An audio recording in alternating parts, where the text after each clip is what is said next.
Tema: o uso de aliança. É necessário? Irmão White, algumas pessoas acreditam que é necessário o uso da aliança de casamento. Pode nos falar algo sobre isso? Alguns se têm preocupado com o uso da aliança, achando que as esposas de nossos pastores se devem conformar com este costume. Tudo isto é desnecessário. Bem, segundo o que a senhora acabou de afirmar, o uso de aliança é apenas um costume. Não faz parte de nenhuma doutrina bíblica. Mas o uso da aliança não evita maus entendidos e comentários maldosos? O fato do descaso desse costume ocasionar comentários não é boa razão para adotá-lo. Mas existe exceção para esta sua posição? Nos países em que o costume for imperioso, não temos o encargo de condenar os que usarem sua aliança. Tenho um dicionário aqui em mãos. Aqui temos alguns sinônimos para a palavra imperioso. Que manda com energia, sem admitir réplica, que exige obediência, autoritário, dominador, arrogante. A senhora falou de países onde o costume é imperioso, ou seja, onde o costume for obrigatório, autoritário.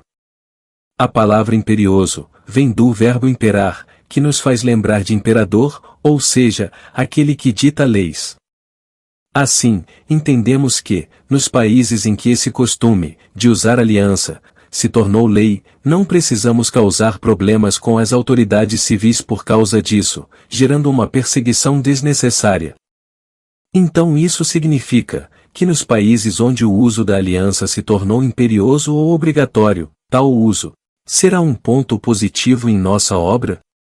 Nos países em que o costume for imperioso, não temos o encargo de condenar os que usarem sua aliança, que o façam, caso possam fazê-lo em boa consciência. Não achem, porém, nossos missionários, que o uso da aliança lhes aumentará um J ou um tio a influência. Se eles são cristãos, isto se manifestará no cristianismo de seu caráter, suas palavras, suas obras, no lar e no convívio com os outros. Isto se demonstrará por sua paciência e longanimidade e bondade. Eles manifestarão o espírito do Mestre, possuirão sua beleza de caráter, a amabilidade de sua disposição, seu coração compassivo. A senhora pode nos dar um exemplo de um dos países onde o uso da aliança não é obrigatório e que, portanto, não existe nenhuma necessidade ou razão de ser usada.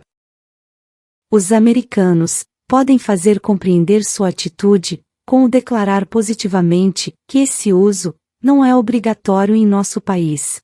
Nós não precisamos usar este anel.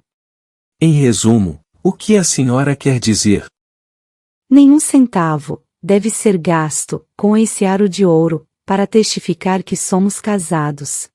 Qual é seu sentimento ao ver algumas pessoas, entre o povo de Deus, achando que o uso de aliança é necessário? Sinto profundamente esse processo de fermentação que parece estar em andamento entre nós, na conformidade com o costume e a moda. Existe base bíblica contra o uso da aliança e de anéis? O apóstolo deu muito explícitas direções sobre esse ponto. Quero, pois, que as mulheres se ataviem em traje honesto, com pudor e modéstia, não com tranças, ou com ouro, ou pérolas, ou vestidos preciosos, mas, como convém a mulheres que fazem profissão de servir a Deus com boas obras. Aqui o Senhor, por meio de seu apóstolo, fala expressamente contra o uso de ouro. Que os que têm tido experiência, cuidem em não fazer com que outros se desviem nesse ponto, por causa de seu exemplo. Aquele anel que vos cerca o dedo, talvez seja muito simples, mas é inútil, e seu uso exerce errônea influência sobre outros. Realmente, a Bíblia proíbe o uso de anéis, e a aliança é um anel. O enfeite delas, não seja o exterior, no frisado dos cabelos, no uso de joias de ouro, na compostura dos vestidos. Existe até uma ameaça sobre aqueles que usam esses anéis. E naquele dia, tirará o Senhor os ornamentos dos pés, e as toucas, e adornos em forma de lua. Os anéis, e as joias do nariz. Como a senhora pode resumir tudo o que nos disse sobre o uso da aliança? Nós não precisamos usar este anel, pois não somos infiéis a nosso voto matrimonial, e o trazer a aliança não seria prova de sermos fiéis.